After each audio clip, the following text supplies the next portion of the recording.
পর দিন রাত গড়িয়ে যায়, যুগ পেরিয়ে যায়, যেতে যেতে 50 বছর, 100 বছর, 200 বছর।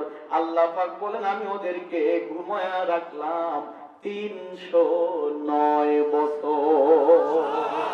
কয় বছর? কয় বছর? 309 বছর ওদেরকে ঘুম পাড়ালাম। 309 বছর পরে ওই দেশের যিনি বাদশাহ হয়েছে উনি হলো মুসলমান বাদশাহ। মুসলমান বাদশার আমল যখন শুরু হয়েছে তার নাম ছিল তন্দ্ররুজ। এই বাদশার শাসন আমলে বাদশাহ সারা দেশের মানুষ মুসলমান, কিন্তু মুসলমানের ভিতরে একদল বিভ্রান্তি সৃষ্টি করতে লাগলো। তারা বলল মানুষ মরে গেলে হাড্ডি মাংস মাটিতে মিশে যায়, এটা আল্লাহ কিভাবে উঠাবে আর কিভাবে আবার কিয়ামতে হিসাব নেবে। তন্দ্ররুজ বাদশাহ যায় নামাজ দিছে, দোয়া করে আল্লাহ 58 বছর হলো আমি ক্ষমতায় রয়েছি, কিন্তু মানুষের এখন ফেতনা ছড়ায় মরে গেলে নাকি তারা উঠবে না। আল্লাহ তুমি কোন না কোন নিদর্শন দিয়ে খায়া, কোন না কোন নিদর্শন দেখায়া, অলৌকিকত্ব দেখায়া তুমি আমার দেশের মানুষদেরকে ঈমানের উপরে মজবুত করে দাও। 309 বছর পার দিয়ে গেলে ওই দেশের পরিবর্তন হয়েছে নাকি হয় নাই? কত পরিবর্তন হয়েছে দেখেন। 50 বছর আগে যে মানুষটা মারা গেছে ওনাকে যদি সাজাদপুর বিসিকে যা উঠাইয়া দেন উনি কি বাড়ি আসতে পারবে? হ্যাঁ, যদি কলকাতা শ্রীরামপুর কলকাতা দেন তাও তো বাড়িতে আসা অসম্ভব। 50 বছরের ব্যবধানে যদি এরকম হয়ে যায়, কেটে গেছে 309 বছর।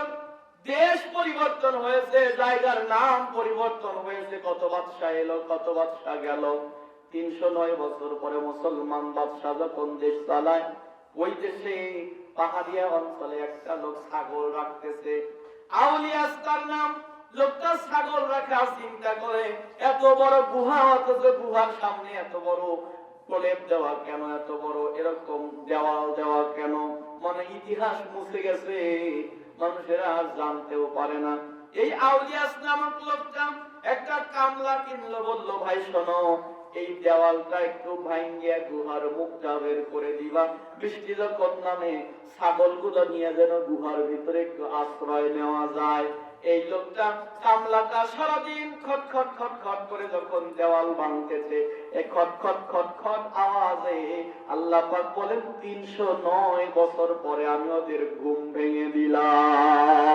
তুমি ডুবাইলে ভাসাইতে পারো, তাই তো তোমায় ডাকি আমি ইলাহি আল আমিন গো মওলা রব্বুল আলামিন তুমি। ওই আল্লাহ আছে না নাই? বিকেল হয়ে গেছে, কামলা বেচারা এই পাহাড়ের গুহা থেকে যখন এই দেওয়ালটা ভাঙতে ভাঙতে ছিদ্র হয়ে গেছে, ভিতরে ঢুকতেছে না, বিকেল হয়ে গেছে, কামলা সই। বোঝেন নাই? ওই লোকটা বললো ভাই চল একটু ঝাড়ু দিয়ে রাখি, যদি বৃষ্টি নামে ছাগল যেন ভিতরে নেওয়া যায়। এই লোকটা বললো না ভাই কামলা সই, তুই ঝাড়ু দে, আমি বাড়ি চলে গেলাম। এরকম বেবাইয়া কামলা কি সমাজে নাই? এখন 300 টাকা করে কামলা, ধান কাটার সময় 800 টাকা করে কামলা নিছেন, তারপরেও বিকেল 4টা বাজার সাথে সাথে বোঝা যদি একটা খেতেও থাকে, খেতে ফালাইয়া রেখেই বাড়ি চলে যায়। ভুল বললেন? কামলা হয়েছে, কামলা হয়েছে। রাসূল বলেন কিয়ামতের আগে গরিব মানুষরা অহংকারী হয়ে যাবে। সাহাবায়ে কেরাম বললেন কেমনে? বলে হ্যাঁ, গরিব মানুষরা আরো অহংকার করবে, এটা কিয়ামতের আলামত। বৃষ্টি নেমেছে, ভ্যাট নাই, যা দেখলেন একটা মিশু গাড়ি ওই কলকাতাতে আছে, একজন বসে আছে, আপনি বললেন ভাই জরুরি দরকার চটকান্দি বাজারে যাওয়া লাগে, একটু চলেন, বৃষ্টির সময় বৃষ্টি নেমতেছে। ও তখন পাও না সায়ার ভাই এখন যাব না, ঠিক আছে না? বন্যার পানিতে আপনার দাম তলিয়ে যাচ্ছে, প্রতিদিন লোকটা কামলা দেয়, যা বললেন ভাই কালকে কামলাটা আমার দিয়ে দাম তো তলা যাইতেছে, বললে যে না কালকে কামলা দেওয়ার নিয়ত নাই। আছে না এরকম মানুষ? আল্লাহর হাবিব বলেন কিয়ামতের আগে মানুষ, গরিব মানুষেরা অহংকারী হয়ে যাবে। ফকিরও কিন্তু বর্তমানে অহংকার করে। আইসা ভিক্ষা চাইছে, আপনি যদি 2 মিনিট পরে এসে বলেন আল্লাহর রাস্তে মাফ চাই, সাথে সাথে সেইটা ওঠে। হ্যাঁ 10 বাড়ি ঘোরা লাগে, আগে কোথায় পারো নাই? আছে না? আমার বন্ধু এই আউলিয়াত বললো, ভাই চলো একটু আমরা গুহাটা পরিষ্কার করি। লোকটা বললো, কামলা সই বাড়ির যাই, টাকা দাও। টাকা দিয়ে দিতে কামলা চলে গেছে। আউলিয়াত লোকটা গুহাতে ঢুকতে ভয় পেল, উনিও বাড়ি চলে গেছে। আল্লাহ পাক বলেন 309 বছর পরে গোলামদের ঘুম আমি ভেঙে দিলাম। ওরা ঘুম থেকে উঠে, আমরা 8 ঘন্টা 5 ঘন্টা ঘুমালে উঠতে তো সময় লাগে। আল্লাহ পাক বলেন 300 বছর ঘুম পাড়িয়েছি। আর ওরা এই মুসরা মুসরি করতে করতে আরো 9 বছর কেটে গেছে। 9 বছর যখন কেটে গেল, সূর্যের আলো গুহার ভিতরে ঢুকেছে। কারণ সূর্যের তখন গুহার মুখটা উন্মুক্ত হয়ে গেছে। সূর্যের আলো যখন ভিতরে গেছে, ওরা জাগ্রত হয়ে গেল। একটা বর্ণনাতে এসেছে, ওরা তাকায় দেখে মুখের মোচটা নাভি পর্যন্ত বড় হয়ে গেছে। দাড়ি কত নিচে গেছে তা বলা যায় না। হাতের এই নখগুলো, চারাগুলো 5 হাত পর্যন্ত লম্বা হয়েছে। চুলটা মাজা পর্যন্ত লম্বা হয়ে গেছে। ওরা একজন আরেকজনের দিকে তাকায় আছে। আর একটা বর্ণনাতে এসেছে এগুলো বাড়ে নাই, কিন্তু আল্লাহ তাদের কুদরত হিসেবে রেখে দিয়েছে। ওরা যখন ঘুম থেকে জাগ্রত হলো, একজন আর একজনকে বলে, বন্ধু ঘুমাইছিলাম কয়দিন? একজন আবার আরেকজনকে জবাব দেয়, 1 দিন অথবা একটু কম সময়। কয়দিন? আসলে ঘুমাইছে কয়দিন? আরেকজন বলল, বন্ধু না, লক্ষণ থেকে তো মনে হইতেছে বেশি ঘুমাইছি। আরেকজন বলল, হয়তোবা 1 দিন অথবা 1 দিনের একটু বেশি সময়। আল্লাহ পাক বলেন, তাদের মধ্যে যখন কথা হয়, আরেকজন বলল, বন্ধুরে কয়দিন ঘুমাইছি এটা জানে আমাদের আল্লাহ। বন্ধুরে ঘুম থেকে উঠেছি, বড় ক্ষুধা, তুই বাজারে যা, এই পয়সা কড়িগুলো নিয়ে বাজার থেকে হালাল খাদ্য কিনে আনিস। 309 বছর পরে ঘুম ভেঙেছে, মাথার তারও ছেড়ে নাই, তখনও বলতেছে বাজারে যা, হালাল খাদ্য কিনে আনিস। আর আমরা টাকা দিয়ে চুরি করা মাল কিনে খাই। খাইলো তার না থাকলে কিন্তু চোর চুরি করতে পারতো না, ঠিক না? আমার বাড়ির এসি তার ধরেন কাটছে চোর, 30,000 টাকা দামের তার বিক্রি করছে 3,000 টাকা দিয়ে। কথা কয় না? আমরা আমার টাকা দিয়ে ওইটা কিনে নেই, আসি না নাই? চাই চোর, ডাই চোর, বস্তা চোর, সব চোর গুলোকে আমরা নিজেরাই আবার এরকম করে করে নিরাপত্তা দেই। যা খায় না হয় আমি একটু কম দাম পালি দিয়ে দিলাম, আসলে জানার পরে যা কিনছি সব হারাম হয়েছে। হালাল টেয়া দিয়ে কিনা হারাম খাওয়া লাগে, এরকম মানুষ সমাজে নাই। আমার ভাবছি, ওরা বললো বাজারে যা, আমাদের এই মুদ্রা গুলো নিয়ে যা। পকেট থেকে টাকা যে নিয়ে গেছিল, বাপের পকেট থেকে টাকাগুলো বাইর করে বলল, বন্ধু তুই যা বাজারে। 7 জন মিলে একজনকে বলল, তুই বাজারে যা। ওরা বাজারের ভিতরে যখন ওকে পাঠিয়ে দিয়েছে, বাজারের ভিতরে যখন ওই 7 জনের ভিতরে একজনের নাম ছিল তেমলিখা। তেমলিখাকে বলল, তুই বাজারে যা, 7টা রুটি কিনে আনবি, 8টা রুটি কিনে আনবি। তাফসীরে এসেছে 8টা রুটির কথা কেন বলেছে? ওরা 7 জন যুবক আর একটা কুকুর। রাসূল বলেছেন, যদি কোনো প্রাণী পালো, এই প্রাণীকে যদি সঠিক মতো খাবার দিতে না পারো, তাহলে কোনো প্রাণী তোমরা পালিও না। আমরা ছাগল পালি, ভেড়া পালি, গরু পালি, কখনকার খাবার কখন দেই, ভ্যা ভ্যা করে ছাগল, ম্যা ম্যা করে ছাগল। আমরা খাবারটা সময় মতো দেই না। নবী বলেন, সময় মতো যদি পরিচর্যা না করতে পারো, ওই পশু তুমি পালিও না। সকালবেলা মুরগির খুব ছেড়ে দেওয়ার পরে আগে দুধ অথবা চাউল দেও, খাওয়ার পরে বাড়ি বাড়ি ঘুরে আসুক। আর আমরা খুব ছেড়ে দিয়ে ফস করে তাড়ায়া দেই, মানুষের বাড়ি খায়া আয়। ঠিক বললেন? ওরা বললো 8টা রুটি আন। কেন? আমরা 7 জনের কুকুর, 8টা রুটি। 8টা রুটি আনার জন্য তেমলিখা যখন বের হয়েছে, গুহা থেকে বের হয়ে দেখে, ওমা এই কোন দেশে ইসলাম দেশ, তো দেশ নাই, এদেশের এই অবস্থা কেন? এখন যদি কেউ খবর থেকে 10 বছর আগে যে মারা গেছে, এ যদি উঠে থেকে মেট্রো রেল উপর দিয়ে ট্রেন যায়, ও তো হার্ট অ্যাটাক করবো। এ দেখলো টানেল, এগুলো দেখতে যারা অবাক হইতেছে, তাই না? এই তেমলিখা বাইরে এসে দেখে দেশের পরিবর্তন, বাজার খুঁজে পায় না। একজনকে জিজ্ঞেস করলো, ভাই বাজার কোন দিকে?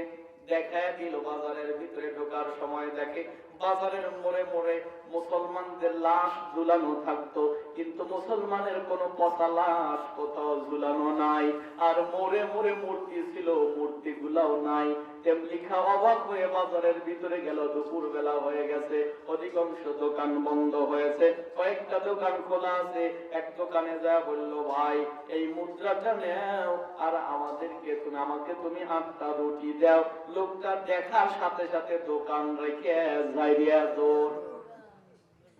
এই লোক অবাক হয়ে গেল, কি ব্যাপার, দৌড়ায় কেন? পরের দোকানে যা বলল, ভাই মুদ্রাটা নেও আর আমাকে 8টা রুটি দাও। তো দেখেই দৌড়াইছে, দোকান থেকে পালাইছে। পরের দোকানে যা বলতেছে, ভাই মুদ্রাটা নেও। ওটাকে স্বর্ণের মুদ্রা ছাপা দিয়ে নিয়ে বলতেছে, তুমি কি গুপ্তধন পাইছাও নাকি? কোথায় পাইছাও বলো, ভাগ না দিলে আমি কিন্তু পুলিশে ধরায়া দেব। এরকম একদল মানুষ কি সমাজে নাই? দেখছি কি করছে, দেখছি ভাগতে, না হলে সব একবারে শেষ ফিরে দিব। এরকম মানুষ সমাজে নাই। বললো গুপ্তধন পাইছাও, ভাগ দাও। এলো অবাক হয়ে গেল, গুপ্তধন কিসের? টাকা কোথায় পেলে? আপনার পকেট থেকে গতকাল নিয়েছি। অবাক হয়ে গেল। ওই শহরের যারা প্রধান ছিল, 2 জন, এদেরকে খবর দেওয়া হলো। তারা চলে আসলো।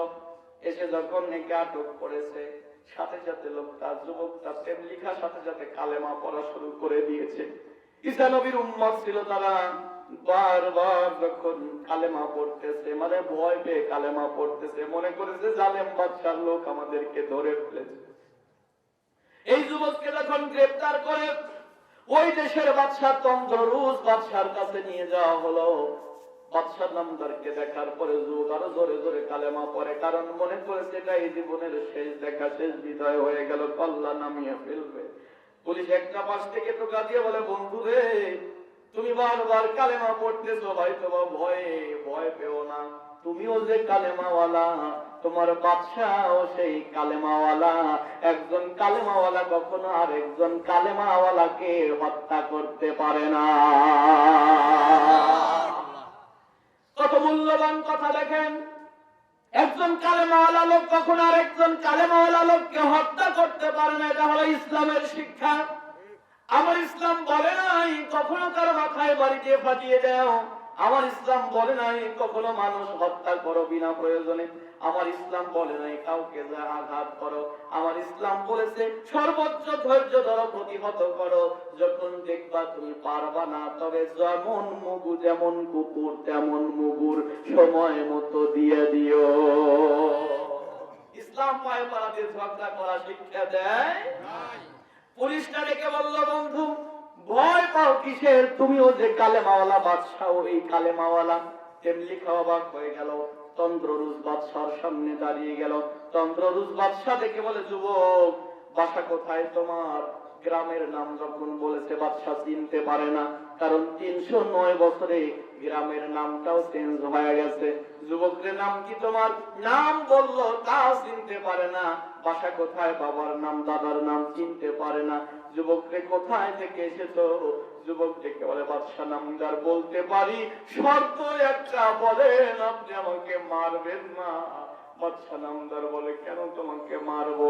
যুবকটা দেখে বলে, বাদশাহ রে, জালেম বাদশার ভয়ে গত রাত্রিতে আমরা পালিয়েছি। রাত্রিবেলা গুহার মধ্যে আমরা অবস্থান করেছিলাম। সকালবেলা বের হয়ে দেখি দেশের অবস্থা পরিবর্তন হয়ে গেছে। ওগো বাদশাহ, কেন আমাকে মারবেন? এদেশে তো আমার বাপের বাড়ি, আমার দাদার বাড়ি, কিন্তু বাজার জুড়ে ঘুরে আমার পরিচিত একজন মানুষকেও আমি পাই নাই। আমার বাপ দাদারা কোথায়? আমার আত্মীয় স্বজন দিয়ে দেশ ভরা, কিন্তু একটা আত্মীয়রে দেখা আমি পেলাম না। এক ধাসে যখন বলতে লাগছে, বাদশা দেখে বলে, যুবক দাঁড়াও, নাম কি তোমার? বলে, নাম আমার তন্দ্ররুস। কোথায় থেকে এসেছো? বলে, ওই অমুক পাহাড় থেকে। বাদশা নামদার বলে, গুহায় থেকে এসেছো? বলে, হ্যাঁ। তোমরা কয়জন? বলে, 7 জন। সাথে সাথে বাদশার মাথায় টোকা দিয়ে উঠেছে 7 জন যুবকের ইতিহাস। ইতিহাসের পাতায় পড়েছিলাম পুরাতন নথিপত্র বের করো। পুরাতন নথিপত্র বের করতে করতে করতে করতে দেখা গেল যে একেবারে সেরা একটা নথিপত্রের ভিতরে 7 জন যুবকের নাম লেখা রয়েছে, যে 7 জন যুবকের ঘটনা ঘটেছে আজ থেকে 309 বছর আগে। তন্দরুল বাদশা ডেকে বলল, যুবকেরা, এ যুবক কয়জন তোমরা? বলে 7 জন। তন্দরুল বাদশা বলল, তোমরা আমার সিংহাসনের নিচে খনন করো। বাহিনী যখন খনন করলো, নিচ থেকে ওই তামার প্লেট অথবা ওই জগটা বের হয়েছে, কলসিটা বের হয়েছে। কলসির গায়ের সাথে 7 জন যুবক আর বাপ মার নাম লেখা আছে। এই খবর শোনার সাথে সাথে সারা দেশের মানুষ, আমাদের গ্রাম্য ভাষায় বলে হাইয়া হাই সাইছে, পোয়াতি সাওয়া সাইছে, মানুষ উপসে পড়া ভিড় হয়ে গেছে। কোন দেশ থেকে জানি মানুষ এসেছে, কত বছর আগের জানি মানুষ এসেছে, উপচে পড়া মানুষের ভিড়। বাদশা নামবালার বলল, তোমরা 7 জনের নাম বলো। যুবকটা 7 জনের নাম বলে। বাদশার নামদার 7 জনের নাম কলসির সাথে মিলায়া মিলায়া দেখে 7 জনের নাম মিল পড়ে গেল। বাপের নাম বলো, বাপের নাম মিল পড়ে গেছে। মায়ের নাম বলো, মায়ের নামটাও মিল পড়ে গেছে। বাদশার নামদার তন্দরুল সেরা নথিপত্রটা উপরের দিকে উঠে বলে, ও দেশের মানুষেরা, তোমরা না বলছিলা মানুষ মারা গেলে আর উঠতে পারবে না, হাড্ডি মাংস মাটির ভিতরে বসে যাবে, পচে যাবে, আল্লাহ কেমনে তুলবে? তোমরা তাকায় দেখো, 309 বছর আগের যুবক আমাদের মাঝে ফিরে এসেছে। দেখার সাথে সাথে সারা দেশের মানুষেরা আল্লাহু আকবার বলে সিজদার মধ্যে পড়ে গেছে। দীর্ঘ সময় সিজদায় পড়ে বাদশা নামদার কান্নাকাটি করলো, ডেকে বলল, আল্লাহ, তোমাকে আমি বলেছিলাম একটা নজির দেখাও, তুমি আমাকে দেখিয়ে দিয়েছো মওলা, তবে 7 জন যুবককে আমি দেখতে চাই। এই যুবকের সাথে বলল, চলো তোমাদের গুহায় যাই। হাজার হাজার মানুষ যুবকের পিছু নিল। জর্ডানের রাজধানী আম্মান শহর থেকে 60 কিলোমিটার পূর্ব দক্ষিণ পাহাড় আছে। পাহাড়ের কাছে হাজার মানুষ সমবেত হয়ে গেল। যুবকটা ডেকে বলে, বাদশা নামদার দাঁড়ান, আমি গুহার ভিতরে যাই, আমার বন্ধুদেরকে ডাক দেই, যদি সাথে যান আমার বন্ধুরা দেখে ভয় পেয়ে যাবে। বাদশাকে দাঁড় করিয়ে যুবকটা ভিতরে গিয়ে বলল, বন্ধুরা, আমরা বলেছি ঘুমিয়েছি কয়দিন আমরা বলতে পারি নাই, অথচ ঘুমের মধ্যে কেটে গেছে আমাদের 309 বছর। বন্ধুরে ওঠো, মুসলমান বাদশার শাসন আমল এসেছে, বাহিরে চলো, বাদশা আমাদেরকে নিতে এসেছে। 6 জন যুবক ডেকে বলল, তুমি হয়তো বাদশার টাকা খেয়েছো, তাই আমাদেরকে ধরা দিতে এসেছো, যাও, আমরা যাব না। ডেকে বলে, বন্ধুরে গুহায় চল, একটু তাকায় দেখ, হাজার হাজার লক্ষ লক্ষ মানুষ এসেছে, কারো চেহারা তোরা পরিচিত মনে হবে না। 7 জন যুবক যখন গুহার মুখের কাছে এসে তাকিয়ে দেখলো, লক্ষ লক্ষ মানুষেরা তারাও এই 7 জন যুবককে দেখলো। দেখার পরে 7 জন যুবক দোয়া করে, আল্লাহ, আমরা মনে করি আমাদের জন্য গুহাটাই নিরাপদ রেখেছিলে, আল্লাহ তুমি আমাদেরকে আবারও শান্তির ঘুম দিয়ে দাও। আল্লাহ বলেছে ভিতরে যাও। 7 জন গিয়ে ঘুমিয়ে পড়েছে। আল্লাহ বলে, ঘুমাও, কিয়ামতের আগে আরেকবার তোমাদেরকে জাগ্রত করা হবে। 7 জন যুবক ঘুমিয়ে গেল। বাদশা নামদার তার দেশের মানুষদেরকে ডেকে বলে, দেখো 7 জন যুবক আবার ঘুমিয়ে পড়েছে, তোমরা কিয়ামতকে বিশ্বাস করো না। আজকে এই 7 জন যুবকের নামে আমি জর্ডানের আম্মান শহরের এই পাহাড়ের উপর একটা মসজিদ বানাবো। মসজিদের নাম দিয়েছে আসহাবে কাহাফ। আজও পর্যন্ত পৃথিবীর জমিনে পাহাড়ও আছে, গুহাও আছে। ওই পাহাড়ের উপরে আল্লাহ বা আল্লাহর পাকের ওই বান্দা বাদশা নামদার মসজিদ নির্মাণ করেছে। আজও পর্যন্ত মসজিদটা সেখানে রয়েছে। আমার রাসূলকে যখন এটা জানানো হলো, ওই বিস্ময়কর যুবকদের ঘটনা, নবী ডেকে বলে, আল্লাহ আমি দেখতে চাই। আল্লাহ ডেকে বলল, বন্ধুরে, এটা দেখতে পারবেন না, দূর থেকে দেখে চলে আসতে হবে। যদি কাছে যান আগুন এসবে, আগুনের একটা স্ফুলিঙ্গ বের হয়ে আপনাকে জ্বালিয়ে দিবে, কাছে যাওয়া যাবে না। নবী বললেন, সাহাবীরা গুহার কাছে যেন তোমরা কেউ যেও না, গুহার কাছে গেলে ভিতর থেকে নাকি আগুন এসে তোমাদেরকে পুড়িয়ে ফেলবে। রাসূলের সাহাবীরা মানলো। আব্দুল্লাহ ইবনে আব্বাস রাদিয়াল্লাহু তাআলা ওই দেশে গিয়েছিল, জর্ডানে গিয়েছিল যুদ্ধ করার জন্য। যুদ্ধ থেকে ফেরার পথে সাহাবীদেরকে ডেকে বলল, সাহাবীরা এইটা হলো সেই মানজারুস পাহাড়, ওইটা হলো হাইজুম গুহা, দূর থেকে দেখে চলো আমরা চলে যাই, কাছে যাওয়া যাবে না। তার দল নিয়ে সে যখন চলে যায়, দুইজন সাহাবী বলেছে আচ্ছা কাছে যাই একটু দেখে আসি। তারা দল ত্যাগ করে গিয়ে গুহার কাছে যখন দাঁড়িয়েছে, ভিতর থেকে আগুনের স্ফুলিঙ্গ এসে দুইজনকে জ্বালিয়ে দিল। একটু পথ যাওয়ার পর আব্দুল্লাহ ইবনে আব্বাস গুনে দেখে দুইজনের না যাই কোথায় গেল, তাকায় দেখে গুহার মুখের সামনে দুইজনের ডেড বডি পড়ে আছে, দুইজন পুড়ে আঙ্গার হয়ে গেছে। আল্লাহ পাক বলেন, কিয়ামত পর্যন্ত কিছু জিনিস আমি আল্লাহ আমার হাতে রেখে দিলাম। মুফাসসিরগণ বলেন, কিয়ামতের আগে ঈসা নবী আবার পৃথিবীতে আসবে, আবার এই যুবকেরা জাগ্রত হবে। ঈসা নবীর আমলে এই যুবকেরা জাগ্রত হয়ে আমার নবীর উপরে কালেমা পড়ে আমার নবীর উম্মত হয়ে এই যুবকেরা শাহাদাত বরণ করে দুনিয়া থেকে বিদায় নিয়ে চলে যাবে। যারা আল্লাহর পথে চলে, আল্লাহর কথা বলে, আল্লাহকে ভালোবেসে সপেছে জীবন, তাদের কিসের ভয়, কে করে পরাজয়, শহীদি তামান্নাতে নাচে তার মন। হাসনা হেনার ঘামে ভোলে না হৃদয় তার, কালেমার মেষ মাখা হৃদয় রয়েছে যার, সব পিছু টান ভুলে জিহাদের পথে চলে, সে তো তার ঈমান বলে। যারা আল্লাহর পথে চলে, আল্লাহর কথা বলে, আল্লাহকে ভালোবেসে সপেছে জীবন, ওই জীবন আমরা চাই নাকি চাই না? খারাপ লাগতেছে আপনাদের? রাজনীতি করতেছি আমি, খারাপ লাগতেছে? চলেন সামনের দিকে যাই। এই সূরা থেকে আমরা কি শিক্ষা পেলাম সেটা একটু শুনি। প্রথম শিক্ষা পেলাম, যুবকেরা যারা রয়েছে, যদি দ্বীনের উপরে টিকে থাকতে চাও তাহলে তোমার যে ফ্রেন্ড সার্কেল আছে দিনদার বন্ধুদের সাথে মিশতে হবে। তুমি যদি বেনামাজিদের সাথে থাকো ও তোমাকে বেনামাজি বানাবে, যদি বিড়িখোরের সাথে থাকো ও তোমাকে বিড়িখোর বানিয়ে ছাড়বে, যদি নামাজির সাথে থাকো ও তোমাকে নামাজি বানিয়ে ছাড়বে। বন্ধু নির্বাচন করবে, অবশ্যই দেখতে হবে বন্ধুটা দিনদার কিনা। দুই নাম্বার আমরা যে শিক্ষা পেলাম সেটা হলো সত্য আর মিথ্যার লড়াই, এটা আজীবন আছে, কিয়ামত পর্যন্ত থাকবে, তবে সত্যের বিজয় সব সময় হবে। তিন নাম্বার, যুবকরা চাইলেই সমাজের পরিবর্তন করতে পারে।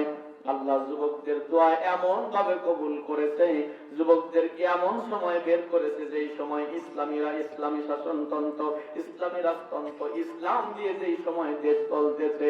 আজও যদি যুবকেরা সিদ্ধান্ত নেয় সমাজ পরিবর্তন করতে পারবে। কাম টু মেইন পয়েন্ট, আসল কথার দিকে আবার ফিরে যাই। মূল কথা হলো আমার একটাই ভাই, তাহলে কিয়ামতের ময়দানে উঠতে হবে কি হবে না? হবে। কিয়ামতের ময়দানে যদি আমরা উঠে যাই, আল্লাহর সামনে কিন্তু দাঁড়াতে হবে। পাঁচটা প্রশ্নের জবাব না দেওয়া পর্যন্ত বনি আদম এক পাও সামনে যেতে পারবে না। আরো ধরে বলেন, আল্লাহর হাবিব বলেন, বনি আদম পাঁচটা প্রশ্নের জবাব না দেওয়া পর্যন্ত কিয়ামতের ময়দানে এক পা সামনে যেতে পারবে না। যেহেতু আমরা কিয়ামতের ময়দানকে আমরা বিশ্বাস করি, যেহেতু আমরা কিয়ামতের ময়দানকে স্বীকার করি, এজন্য আমাদেরকে বুঝতে হবে অবশ্যই। প্রথম নাম্বার প্রশ্ন হলো, দুনিয়ার জীবনটা কোন কাজে কাটাইছো? তাম জীবনটা কোন কাজে খাটাইছো? তুমি বলবো আল্লাহ ছেলে মেয়ে মানুষ করেছি, আমি গাছে ফল ফলাইছি, মাঠে আমি বীজ রোপণ করেছি, আমি ধান চাষাবাদ করেছি, সরিষা চাষাবাদ করেছি, খাওয়া দাওয়া করেছি, ঘুম পেরেছি। আল্লাহ ডেকে বলবে, গোলাম পশু পাখিও তো তাই করেছে, তারাও তো বাচ্চা কাচ্চা লালন পালন করেছে, ওরাও তো ঘুমিয়েছে, খাওয়া দাওয়া করেছে, তাহলে তোমার সাথে ওই পশুর তো কোনো ব্যবধান রইল না। তুমি তোমার জীবনটা কিভাবে কাটিয়েছো বলো? ওই দিন কিন্তু ধরা পড়ে যাব। প্রথম নাম্বার হিসাব রাখতে হবে, যাই করি তাই করি, যাই বলি যাই করি, যে পথেই চলি, প্রত্যেকটা ন্যানো সেকেন্ডের হিসাবও আমার আল্লাহর সামনে দিতে হবে। 2 নাম্বার প্রশ্ন করা হবে, যৌবন কালটা তুমি কিভাবে কাটাইছো? এ যুবকেরা, যৌবন কালটা বড় মূল্যবান সময়, সুস্থতা বড় মূল্যবান সময়। যৌবন কালটা কিভাবে কাটিয়েছো? অবশ্যই এটার হিসাব আল্লাহর কাছে দিতে হবে। ইমাম গাজ্জালী বলেছেন, যারা যৌবন কালে আল্লাহর ইবাদত ঠিক মতো করে, বৃদ্ধকালেও অনুরূপ সওয়াব পায়। জিজ্ঞেস করলো কেমনে? বলে যারা চাকরিজীবী হয় শেষ জীবনে পেনশন পায়, যারা সুস্থ থাকতে ইবাদত করে অসুস্থ হলেও এরা সওয়াব পায়। 2 নাম্বার, যারা সুস্থ থাকতে ইবাদত করে এরা যখন রোগী হয়ে যায়, জামাতে নামাজ পড়তে পারে না, কিন্তু জামাতের সওয়াব আল্লাহ তাআলা আমলনামায় লিখে দেয়। 3 নাম্বার, যারা বাড়িতে থাকতে ঠিক মতো নামাজ জামাতের সাথে আদায় করেছে, তারা যখন মাঠে ঘাটে যায়, রাস্তাঘাটে চলাফেরা করে, ট্রেনের ভিতরে বাসের ভিতরেও যদি নামাজ আদায় করে, আল্লাহ তাকে মসজিদে নামাজ আদায়ের সওয়াব দিয়ে দেয়। প্রথম নাম্বার প্রশ্ন, তুমি তোমার দুনিয়ার জীবনটা কিভাবে কাটাইছো? 2 নাম্বার প্রশ্ন, যৌবন কালটা কিভাবে কাটিয়েছো? 3 নাম্বার প্রশ্ন, কোন পথে আয় করেছো, কোন পথে ব্যয় করেছো, কোন পথে আয় করলে তুমি তোমার কামাইটা হালাল করেছো নাকি হারাম করেছো, হিসাবটা আল্লাহর কাছে দিতে হবে। ধরা কিন্তু খেয়ে যাব, স্ত্রী পুত্র সন্তানাদি আমাদের উপকারে আসবে না। 4র্থ নাম্বার, কোন পথে ব্যয় করেছো, হিসাবটা আল্লাহর কাছে দিতে হবে। 5 নম্বর প্রশ্ন, গোলাম রে, জ্ঞান কতটুকু অর্জন করেছিলে, তার উপরে কতটুকু আমল করেছো? ভয় লাগে বন্ধু, কথাগুলো বলেছি আপনিও শুনেছেন। আমি আপনি জানি নামাজ পড়তে হবে, নামাজ ছাড়াও উপায় নাই। এই জ্ঞানটা থাকার পরেও যারা নামাজকে ছেড়ে দেয়, কিয়ামতের ময়দানে আল্লাহর কাঠগড়ায় তাকে দাঁড়াতে হবে। রাগ করতেছেন আপনারা? কত দূর গেল ঘড়ি তা তো দেখি নেই। হ্যাঁ, তাহলে শেষ করে দেই না বাবা, আর 11টা বেজে গেছে, আর আধা ঘন্টা না। আপনারা রাগ করবেন না তো? মা, এই যে বাজান রাগ করে উঠে দিতেছে যে কও তুমি ওয়াজ গেলাম। আচ্ছা আচ্ছা আচ্ছা, ঠিক আছে ঠিক আছে, চলেন বাবা আমি সংক্ষেপ করে কথা বলবো। আমাকে বলা হয়েছিল হুজুর মা বোনদের বিষয়ে কিছু বলিয়েন, মা বোনদের ব্যাপারে কিছু বলা দরকার, যেহেতু তারা আমাদের ঘরের সরকার। কথা কয় না কেন মা বোনদের ব্যাপারে কথা বলবো জানেন? আমার মায়েরা প্রজেক্ট করে আজকে দেখতেছে, মাদেরকে বলি মায়েরা, ছোট্ট নসিহত আমি ছেলে হিসেবে করে যাই। ছোট্ট কথা, রাসূল যখন ফাতেমাকে আলীর সাথে বিবাহ দেয়, ডেকে বলল, ফাতেমা আমি তোমাকে আলীর সাথে বিবাহ দিলাম, 2টা নসিহত করে দিলাম। প্রথম নাম্বার নসিহত, আমার আলীকে, আলী যেন তোমাকে 2 ডাক দেওয়া না লাগে, 1 ডাক দেওয়ার সাথে সাথে দরজাটা লাব্বাইক বলে খুলে দিও। মানে স্বামীর কথা এমন ভাবে মানবে, লাউ আমার তো আহাদান আইয়াসজুদা লিআহাদিন, আমার শরীয়তে যদি আল্লাহ ব্যতীত অপর কাউকে সিজদা করার অনুমতি থাকতো, আমি বলতাম নারীরা যেন তার স্বামীকে সিজদা করে। তার মানে স্বামীর এত মর্যাদা। রাসূল বলেছে, ফাতেমা আমার আলী যদি তোমার উপরে রাগ করে, দোষটা যদি তোমার থাকে, এই অবস্থায় তোমার যদি মরণ হয়, আমি নবী তোমার জানাজার নামাজ পড়াবো না। ফাতেমা তাই করেছে। কিভাবে মেনেছে জানেন? হযরত আলী রাত্রি 1টা 2টা 3টার সময় যদি ডাক দিত, ফাতেমা লাব্বাইক বলে দরজা খুলে দিত। হযরত আলী ডেকে বললেন, ফাতেমা তুমি কি ঘুমাও না? ফাতেমা ডেকে বলে, স্বামীরে আমি ঘুমাতে গেলেও বিছানা আমাকে ঘুমাতে দেয় না। কেন? ও প্রাণের স্বামী, আমি দরজা খুলে দেওয়ার জন্য রেডি থাকি। ডেকে বলল, স্ত্রী রে তুমি ঘুমিয়ে যেও, ডাক পারবো তারপরে উঠে দরজা খুলে দিও। ফাতেমা ডেকে বলে, স্বামী রে 1 ডাক দেওয়ার সাথে সাথে লাব্বাইক বলে দরজা খুলে দেই, এটা আমার বাবার আদেশ আর মায়ের স্বভাব। আমার আব্বা আমাকে আদেশ করেছে কোনদিন যেন 2 ডাক দেওয়া না লাগে, আমার মা খাদিজাতুল কুবরাকে আমি দেখেছি, আমার আব্বা যত রাত্রিতেই ফিরে ডাক দিত খাদিজা, সাথে সাথে আমার মা লাফাইক বলে দরজা খুলে দিত। আব্বা জিজ্ঞেস করতো, খাদিজা আপনি কি ঘুমান নাই? আমার মা ডেকে বলতো, স্বামীর কলিজাকে বাইরে রেখে কি ঘুমানো যায়? আপনি আমার কলিজা বাইরে রেখে আমি ঘুমাতে পারবো না। রাসূল কত ভালোবেসেছে খাদিজাতুল কুবরাকে। নবী আমার ধ্যান মগ্ন অবস্থায় 40 দিন পর্যন্ত হেরা গুহায় যখন একটানা ছিল, খাদিজাতুল কুবরা খাবার নিয়ে গুহায় চলে যেত। হেরা গুহা, আপনারা যারা হজ অথবা উমরা করতে গিয়েছেন, আপনারা পুরুষ মানুষ উঠতে গেলেই ঘেমে যায়, উঠতে পারে না, অথচ মা খাদিজা মহিলা মানুষ খাবারের প্লেটটা মাথার মধ্যে নিয়ে নবী পাকের ওই হেরা গুহার সামনে যায় চুপ করে দাঁড়ায় থাকতো।